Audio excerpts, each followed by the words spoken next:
Mandili Barletta took off after being dumped by his fiancée. He was quite upset and quite angry and saying that he's driving away and never coming back. Jilted and in debt, his mother now fears life has all become too much for the 24-year-old.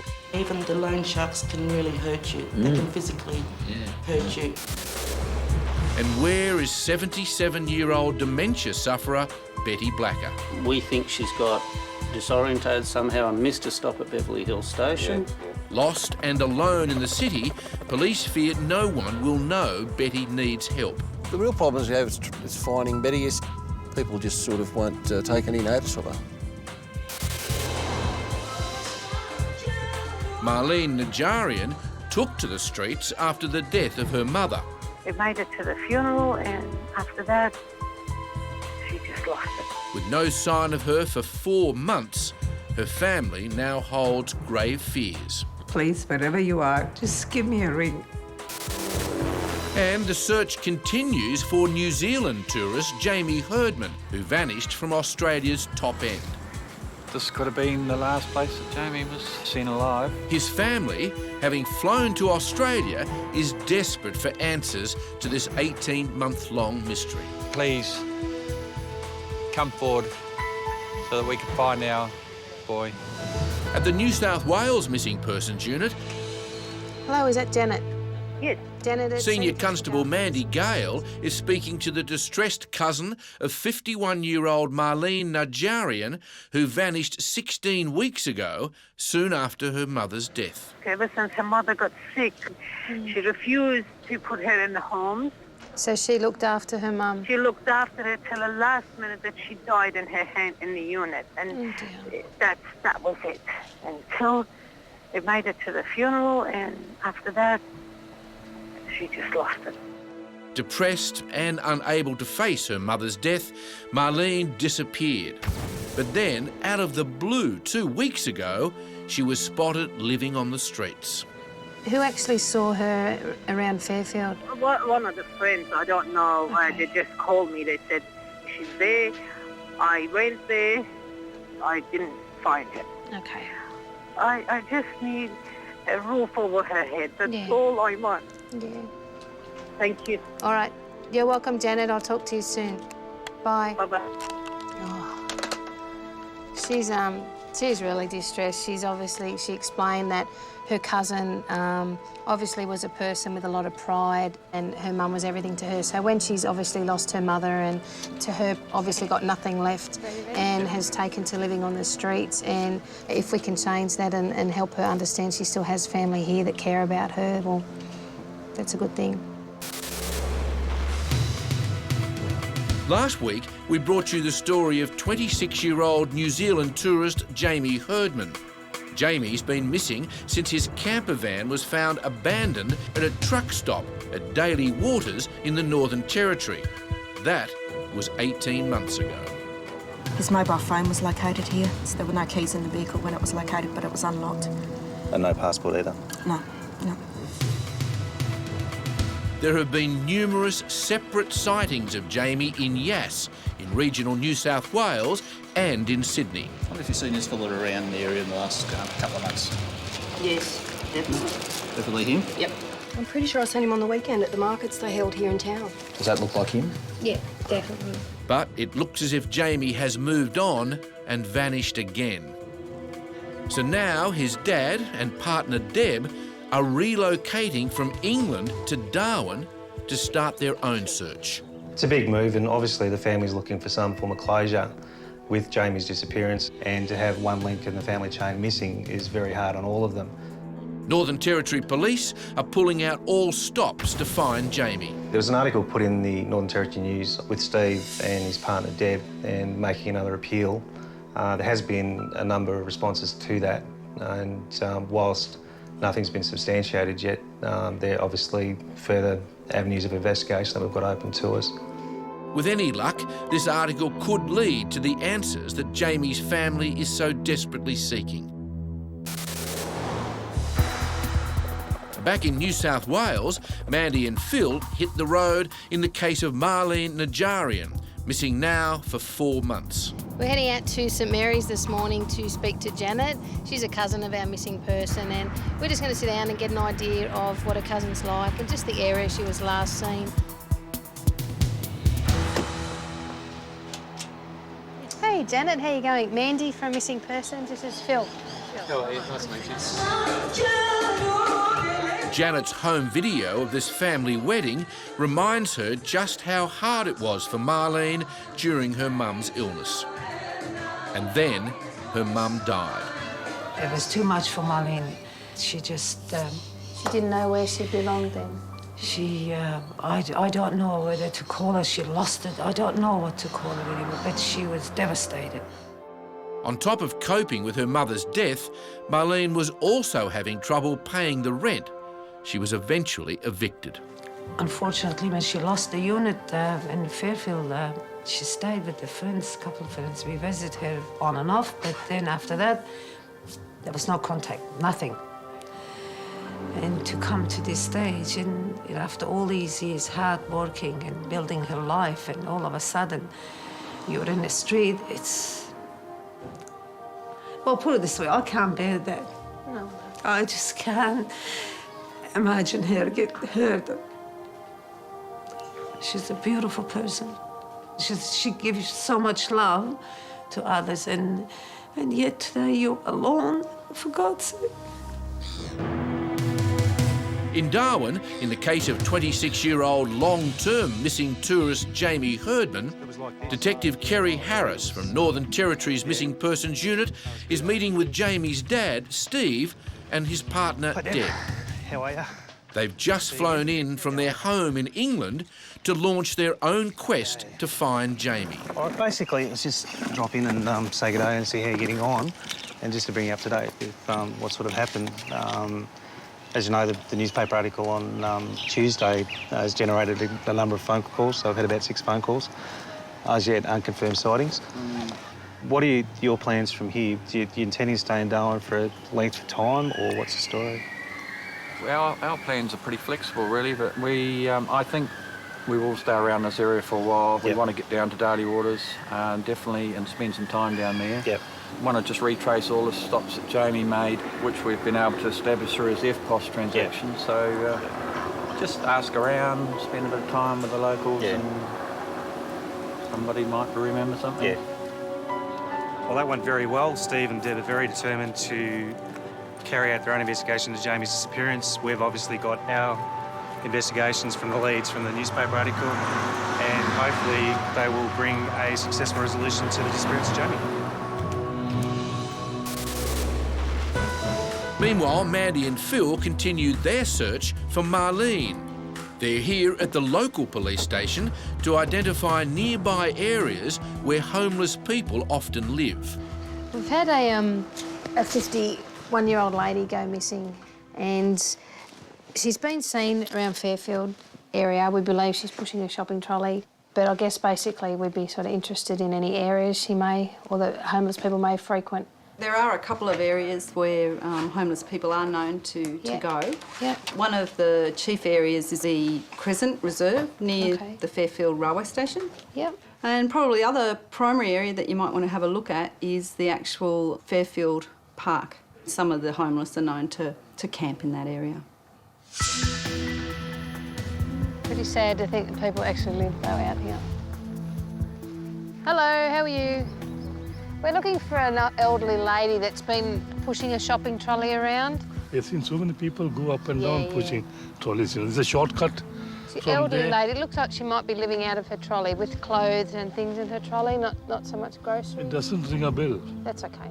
No luck here, so Mandy and Phil head on to the main shopping street.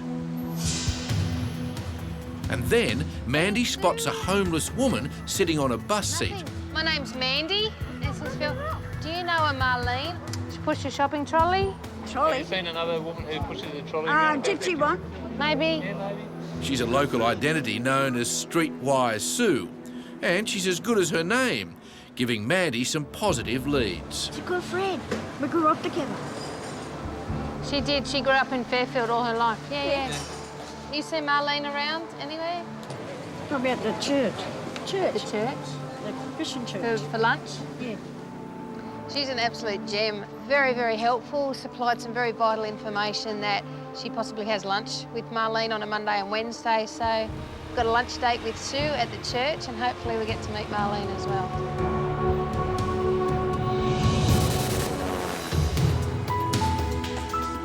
Out on the Northern Territory, Jamie Herdman's family has been on the road for 6 hours. They're about to arrive in Daly Waters.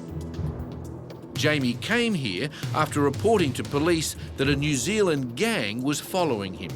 Probably a lot of mixed emotions today. It's always hard coming back here because this is the last sort of area that Jamie was seen in. Daly Waters definitely holds a key in this whole mystery, and that's why we're here again, I guess. Daly Waters. Population 30. It's little more than a truck stop in the middle of nowhere between Darwin and Alice Springs. Just right against that fence. Jamie had just nudged his van right in there. Wasn't noticed for a day or two, and then staff noticed it and thought they'd better come down and check it out, and the keys weren't in it, but everything else was intact. And for some reason, he's just disappeared off the face of the earth from the spot. This could have been the last place that Jamie was... Well, it was the last place he was seen alive. He could still be around this area. I think this area does hold the key, definitely, yeah. And the more I think about it, the more I believe that to be the case.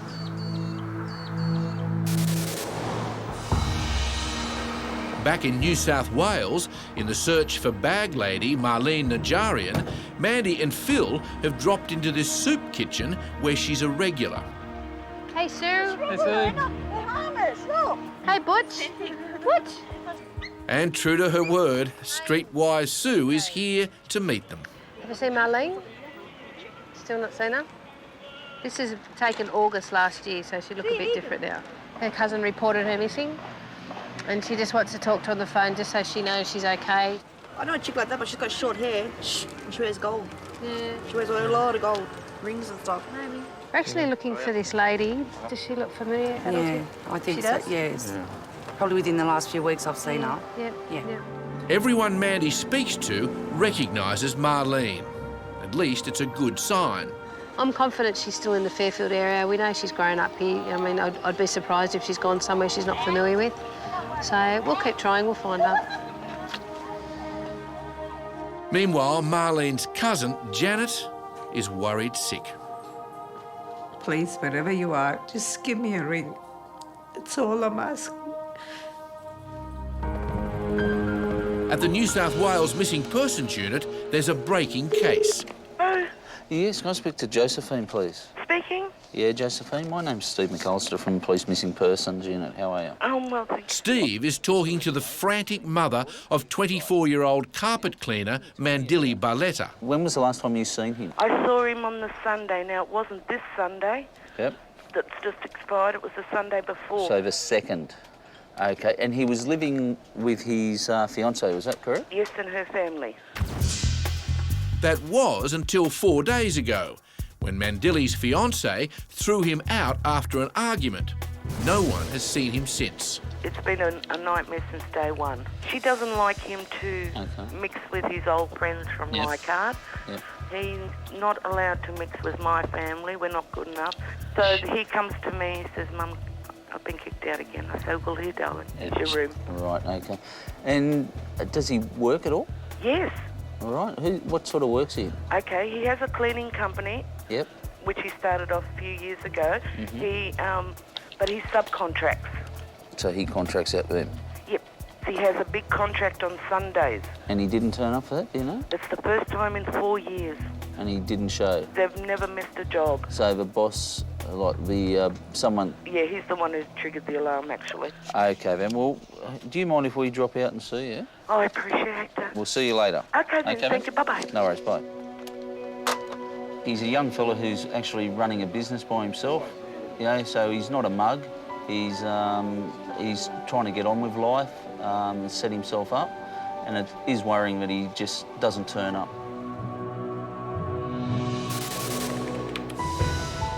On the other side of the office, Mandy has had feedback about bag lady Marlene's financial records. We know she's getting payments on a regular basis, so from that we were able to see regular dates and times that she was actually doing that. So we've been able to pinpoint a time, and it's pretty much to the second when she was there. So Mandy is about to check surveillance footage to confirm if it is Marlene who's been withdrawing money.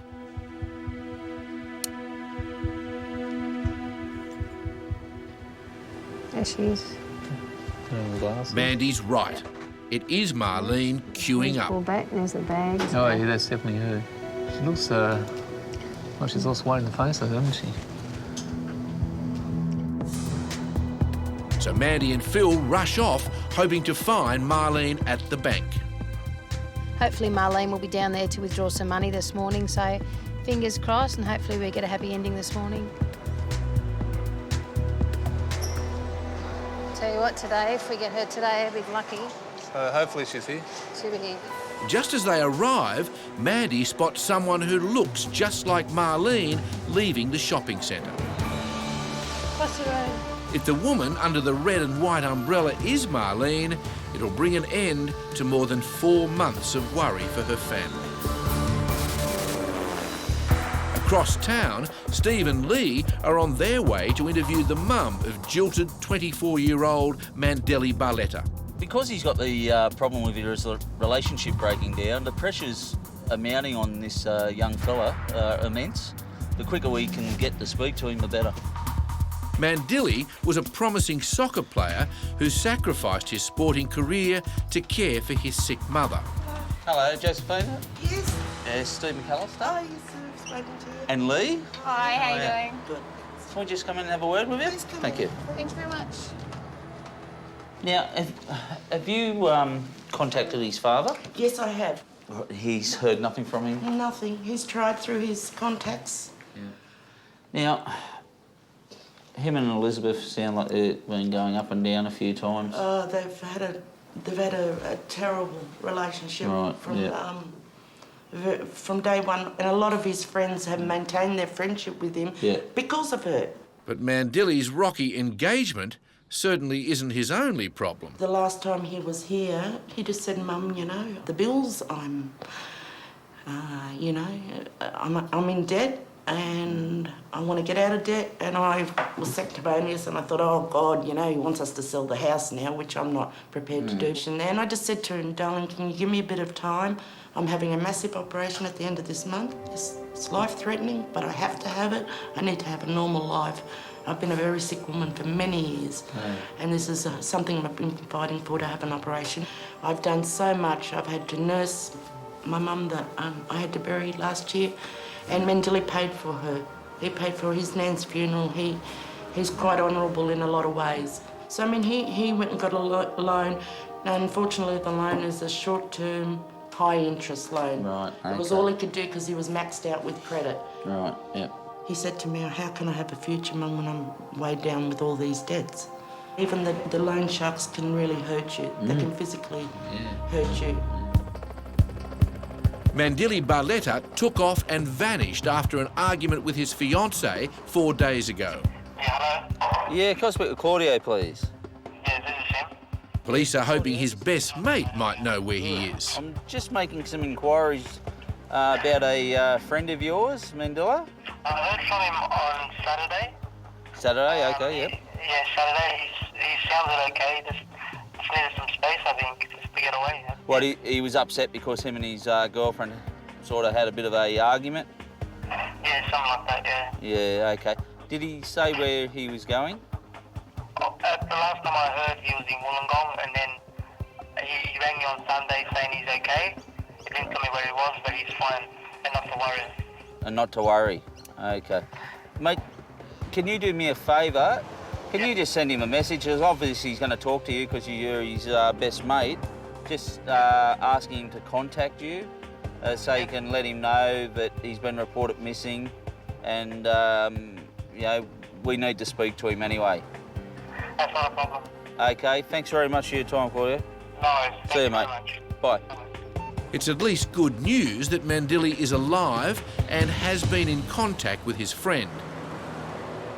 But at home, his mum Josephine makes this plea to her son. Mentally, there are things that we can help you with. Or there's always solutions to problems, and you don't have to necessarily get in contact with me, but, you know, I'd love to hear from you, and Dad would love to hear from you. We do care.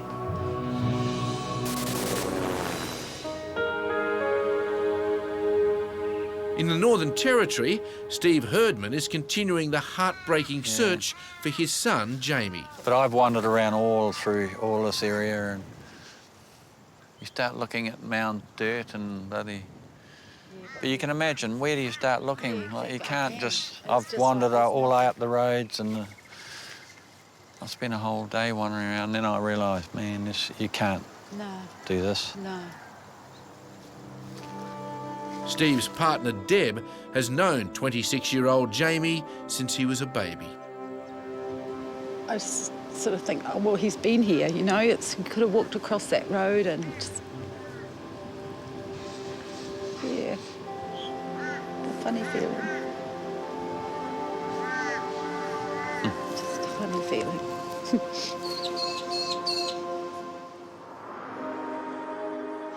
It's just all these little niggly things that there's just no answers to. It's just an ongoing sort of a mystery. It is. It's just a mystery.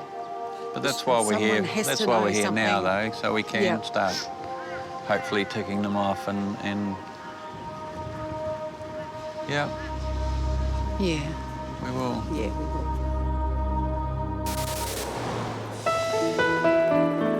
Back in New South Wales...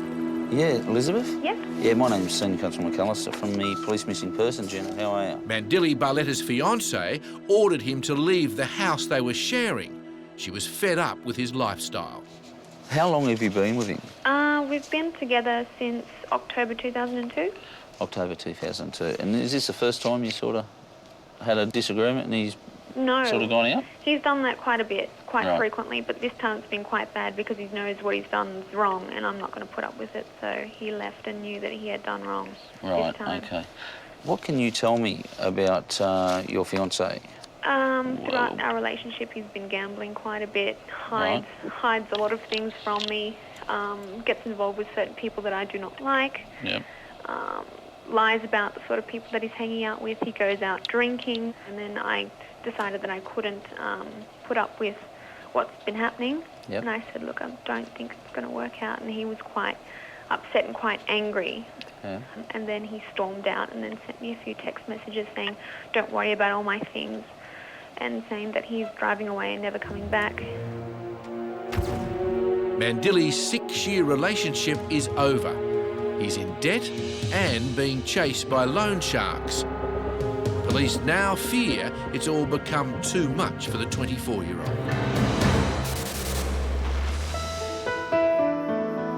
Back up in Daly Waters in the Northern Territory, Steve and Deb are about to speak to the owner of a roadhouse truck stop where Jamie visited. G'day, Al. How you doing? Oh, g'day, Steve. How are you, mate? Back again. Yeah, back to the good country, eh? Good to see you. This is my partner, Deb. Publican Al Hoxima remembers Jamie and, like Steve, is astounded that Jamie could just vanish into thin air. We just sort of feel that this place, being the last place that Jamie was seen alive, could hold a lot of answers. I guess, you think someone would know in the area or you something really like do. that. You know, that's been our plea right from the start, that we feel that somebody knows something. Yeah. We've just got these new posters. I know you're really great and would let us put these on the window. Oh, right. Can we just put one of those up with sort of... No problem, mate. You Is put that them, okay if we do that? Put them on, If we just leave put them on both entrances, mate, and you can leave some with us and we'll distribute them, whatever. Appreciate that, Al. And we'll just keep looking, and we've based ourselves in Darwin now, so you'll probably see a bit more of us. And we're welcome here any time, and we'll do what we can. The best that Steve can hope for now is that the posters will jog someone's memory. Just appealing to anyone out there that was in the Daly Waters area on the 30th of November, 006, please come forward so that we can find our boy.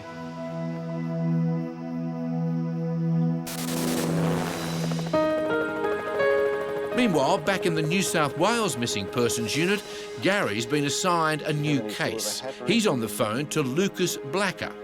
His 77-year-old mum, Betty, is missing. When did she actually go missing? She left the retirement village yesterday after lunch. Yep. Technically, she became missing when she didn't return, 7 o'clock last night. And what makes her disappearance so worrying is that Betty, like 200,000 other Australians, has dementia. And what does she do? What if she just sort of goes out for the day or something, or anything particular? Or? Right, she normally has something to eat at the cafe at David Jones, Elizabeth Street store. They said she was in about 2:30 yesterday afternoon. She seemed fine. Would she have had money with her or have access to a card or something? No, we've taken the cards away. Yep. She had about $150 on her. Yep. But what's happened in the past is if she gets off a train at the wrong station, she will not get back on a train and get to the right station. Yeah, that's a bit of a worry, isn't it? Yeah. She feels that she can walk home from anywhere. And what does she just sort of just get disorientated? Does she and just doesn't know where she is or something? That's it. She thinks she does. Now, she comes across as being quite capable. Yeah. If you sat down and talked to her, you probably think that there's nothing wrong with her. Well, we might as well head out, Lee. And that's what Gary is worried about. Betty could be lost in a city of 4 million people and no one would know she was in any trouble. 77-year-old dementia sufferer Betty Blacker went missing from Sydney's city centre yesterday. Gary and Lee are about to interview her son, Lucas. Gary Bailey. Hi, Gary. This is Constable Hadley. Lee Hadley. How are you? Come in. Thanks very much. Take a seat on the lounge. Yeah, it's sort of starting to get a bit disturbing, this, isn't it? Yeah, we have found out that she was at David Jones. She was definitely there. Yeah, they reckon about 2:30.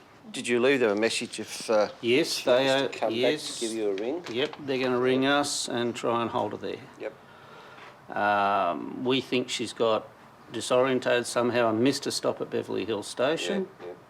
Yeah. And once she gets off a train, she won't get back on another train. Is she on any medication at all? Yes, medication for dementia. Yep. Did she have that with her, do you know? No. No. And if Betty is lost on the streets without her medication, she needs to be found ASAP. Back in the search for homeless Marlene Najarian, it's now more than 4 months since anyone has seen her. But that is all about to change. Marlene. This is you? Yeah. We've been looking for you. Finally, police have caught up with her. You walk so fast. Yeah. We speak to Janet Atto. Yeah, all right. She's your cousin. They were all worried about you. Oh, no, I told her not to worry about me. Can I saw ring her her? here at shopping centre. Can I ring her? Can you just tell her that you're okay? Yeah, all right. Yeah, I'll ring her. Is that Janet? It's Mandy from Missing Person. I've got someone wants to say hello to you. It's Janet. Hi, how are you? Don't. Why you are worried so much, sweetheart? I told you not to worry. I'm not a baby. I was at Robert's place to pick up my letters. He didn't told you? Tell her come have coffee. Yeah, why don't you come over and have a coffee because I have opened with my agency. Okay then. All right, here, I'll give you to Mandy. She looks so well. Listen to you. She's going to love to catch up with you. Yeah. Hang on, Janet. Can we have a coffee? Yeah. After your meeting, you come in there? Yeah, all right. And she wait and say hello and then we'll go.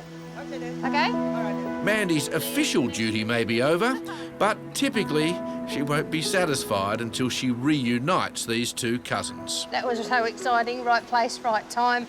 Looked like her. She was going so fast, we were worried we could catch her, but in the end she turned around, gave us a big smile. She's safe, she's well, and yeah, I think for Janet though, I think she needs to see her in person.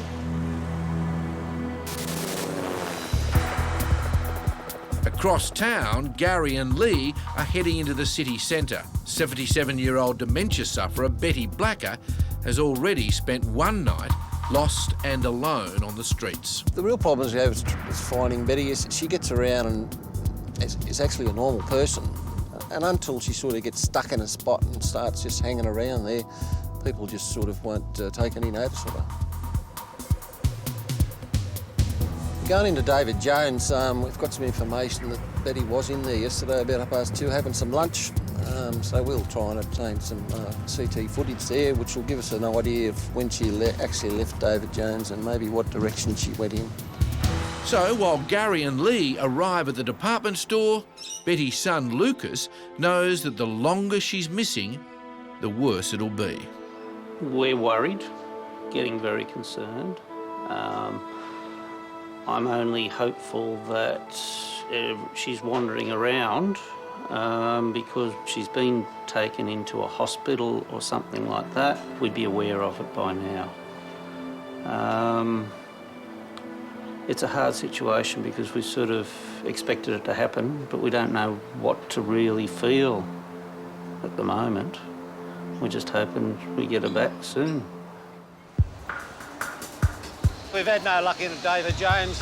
She definitely hasn't been in today. We're just going to go over to St James Railway now and have a look over there. I'll go down and have a look at the platform. Betty's not here either.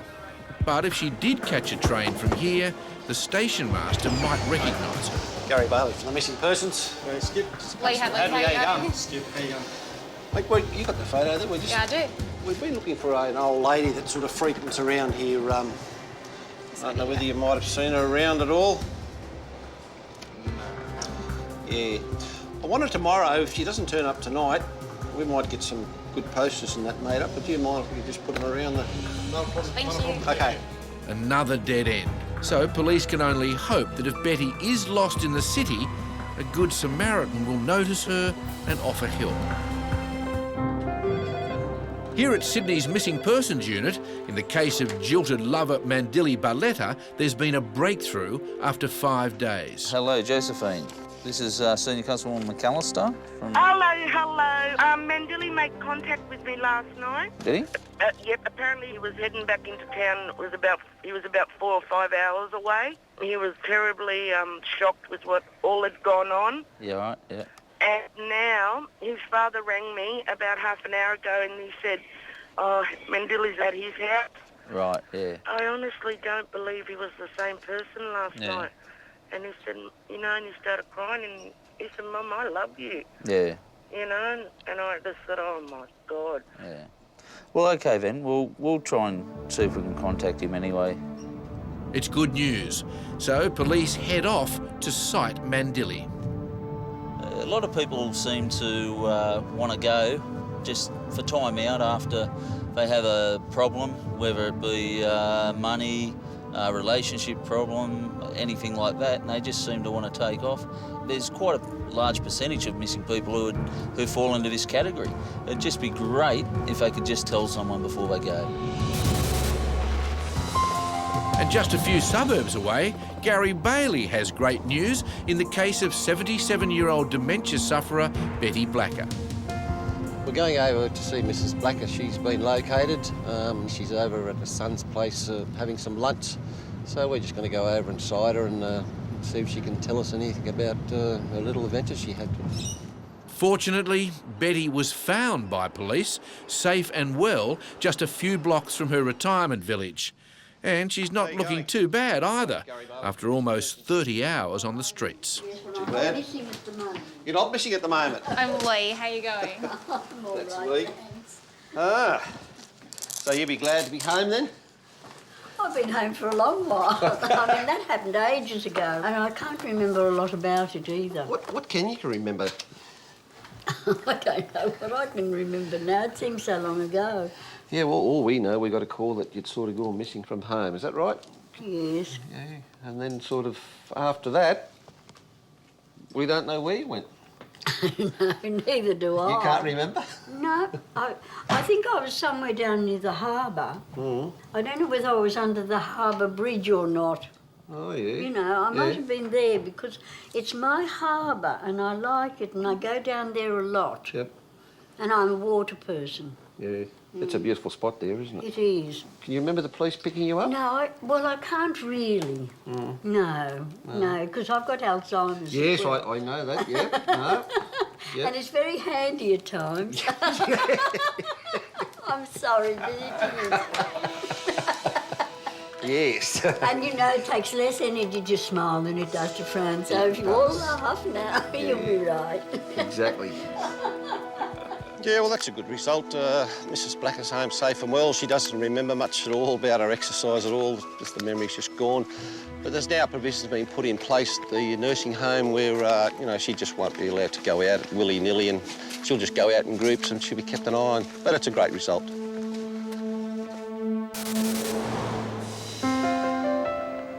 And a good result in the case of Mandili Barletta too. He finally returned home to his dad. You're the man we come to see? Yeah, I think so. How are you? Yeah, right. Steve. Mandili, is it? Yeah. So, mate, a few things got to you? Yeah, get away for a little bit. Yeah. Mate, just remember, just to let someone know, because like, a few people have been quite worried about you, including your father, your mother. Yeah, I didn't really think of the consequences, to tell you the truth, yeah. Should have came here first of all, but just wanted to get away. Yep, speak to a man of probably wealth of wisdom. Yeah. You know, been there, done that. Yeah, no. They come to me, go to the police. They are counsellors. I mean, once you get the numbers, you speak to someone first and at least exhaust the available, you know, resources before you leave everyone in a panic. Yeah, just wanted to get away, go and have a bit of fun up the coast and... Yeah, no. Trouble is, mate, it sends all alarm bells ringing, like... Yeah, I know. So I didn't really think of the consequences. Yeah, a lot of people don't, mate, but puts people under stress. Cool. Right, yeah. Mandili reckons he wasn't running from loan sharks, but was more depressed about the breakup with his fiancée and needed time out. We can get some phone numbers and that, and you can contact them. Yeah, I appreciate that. That'd be great. Okay, it's just good to see you okay, mate? Yeah. So your dad's relieved, your mum's relieved? Yeah, that's good, at least, yeah. So, but just remember, just let someone know. Yeah, no. Well, it's good to see Mandela's home. He's got a good father who can probably help him with his problems. I think he can get himself back on track, and I think he can have a great life. Across town, months of anguish are about to end for Janet as she's reunited with her cousin, Marlene.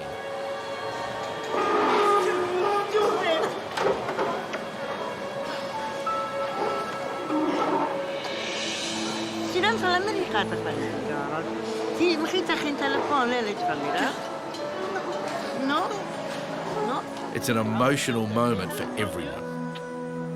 How about Janet? Good news? You're making me. Stop it. Don't care over. He hasn't told you. Violet hasn't told you. Wonderful people. Thank you. Thanks. And while Marlene plays it down, Janet couldn't be happier.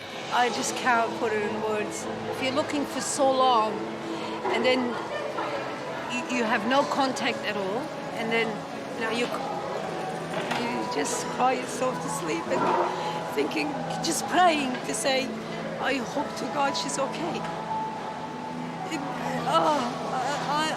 You know, this is the happiest moment of my life. This is so beautiful to see. Janet, she cares about everybody.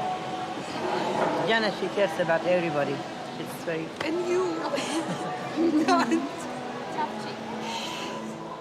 That's a great result. I couldn't hope for any better, and I don't think Janet's going to let go of Marlene anytime soon, and that's what family's all about, making contact and letting someone know that you're there and you care, so everything's good. The abduction of 18-month-old Rama El Danawi shocked the nation. Someone has deliberately cut this fly screen with the intention of removing a child from that premises. This is a clear criminal act by someone to take that child away from the El Danawi family. 2.5 years later, her father certainly hasn't given up. She's alive. I feel like she's alive. Renee White, who is only 21, is the mother of 3 toddlers, all under 4. It said she was going next door to Eddie's. That was the last I seen of her. But she's disappeared without a trace, leaving her children scared and confused. And so the children are with you now? Yes. Yeah, and they're okay? But the little boy is asking for his mother. Jess Evans is just 12 years old and on a dangerous path. I've smelled alcohol in her breath. Her mum fears her young daughter might spiral out of control. I'm worried about someone raping her, drugs. It's horrifying. It's scary.